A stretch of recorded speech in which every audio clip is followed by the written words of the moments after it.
나이가 들면 자식이 다 컸으니 이제는 마음이 놓일 줄 알았습니다.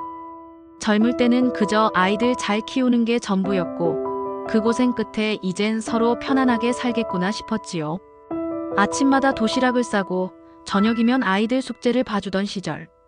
아이가 시험을 앞두고 불안해하면 밤늦게까지 옆에 앉아 있어 주던 그 세월. 그렇게 수십 년을 바쁘게 달려왔습니다. 아이들이 학교에 다닐 때는 성적과 진학이 걱정이었고 사회에 나가 직장을 잡을 때는 잘 적응할까, 상사와 동료들에게 잘 지낼까 하는 노심초사가 이어졌습니다.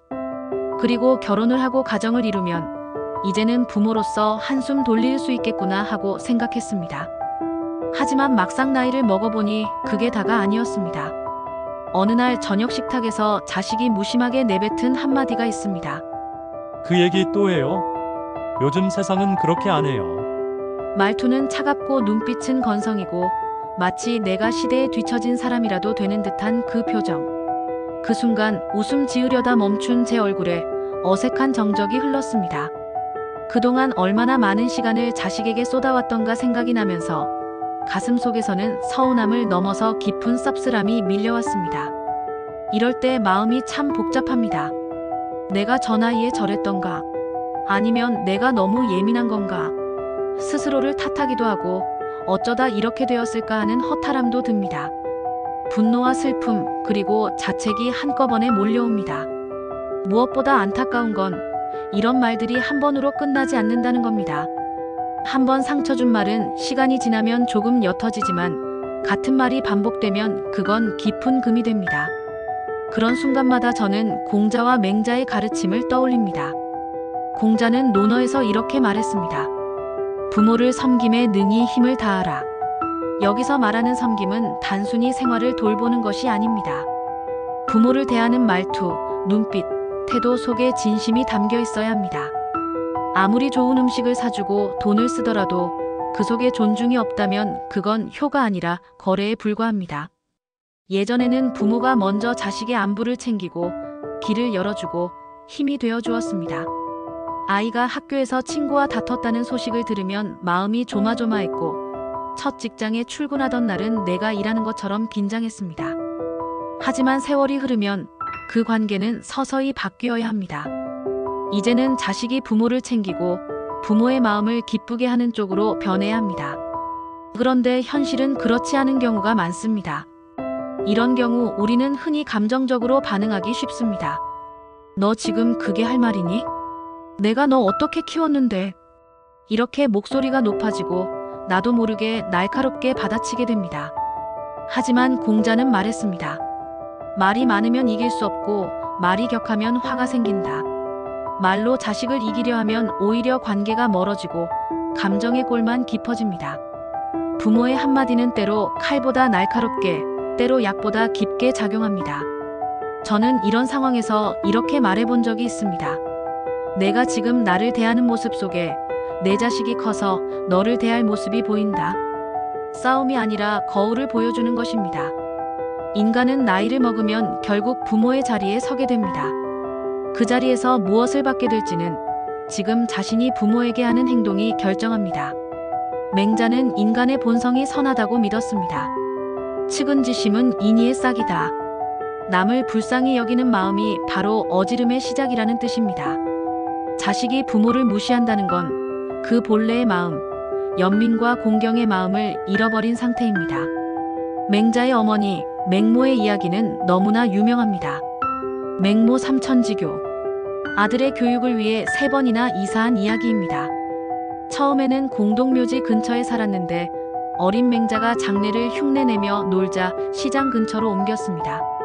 그런데 장사꾼을 흉내내니 이번에는 서당 근처로 옮겼습니다. 거기서야 아이가 글을 배우기 시작했습니다. 이 이야기가 전하는 건 분명합니다. 환경이 사람을 만든다는 것입니다. 그렇다면 오늘날 부모가 할 수 있는 건 무엇일까요? 자식이 부모를 존중하는 태도를 잃었다면 말로만 훈계하는 것이 아니라 존중이 살아있는 환경을 만들어야 합니다. 그게 설령 거리를 두는 것일 수도 있습니다. 부모를 당연하게 여기는 자녀에게는 당연함이 깨지는 거리가 필요합니다. 무시하는 태도가 반복된다면 자녀의 부탁이나 요청을 무조건 들어줄 필요가 없습니다. 대신 차분하게 이렇게 말합니다. 존중은 서로 주고받는 것이다. 내가 나를 존중하지 않으면 나도 너를 돕는 일을 줄일 수밖에 없다. 이것은 보복이 아니라 인간관계의 기본 원리를 알려주는 것입니다. 또 다른 방법은 행동으로 가르치는 것입니다. 맹자는 말했습니다. 사람을 사랑하는 자는 항상 사랑을 받고 사람을 공경하는 자는 항상 공경을 받는다. 이 말은 단순한 도덕 구호가 아니라 인간관계의 법칙입니다. 자녀가 부모를 공경하지 않으면 그 대가가 반드시 돌아온다는 사실을 몸소 깨닫게 하는 것입니다. 공자는 논어에서 이렇게 말했습니다. 군자는 무거움이 없으면 위험이 없다. 부모는 경청하되 굴종하지 않아야 합니다. 자식의 말을 들어줄 때는 진지하게 듣지만 원칙은 세우고 지켜야 합니다. 그렇지 않으면 관계의 균형이 무너집니다. 맹자는 이렇게도 말했습니다. 몸을 버리더라도 의를 취하는 것이 위대함을 이룬다. 잠깐의 화를 내는 것보다 오래 남을 교훈을 주는 것이 더 가치 있습니다. 부모의 말은 짧아도 좋지만 그 안의 메시지는 길게 남아야 합니다. 혹시 자녀에게 하고 싶은 말이 있다면 이렇게 시작해 보십시오. 나는 내가 나를 대하는 태도에서 내 인생의 품격을 본다. 부탁과 의존을 줄이고 혼자서도 잘 지내는 모습을 보여주십시오. 자녀가 부모를 함부로 대하면 그 순간 바로 감정을 터뜨리기보다 조용히 마음을 닫고 행동을 바꾸는 것입니다.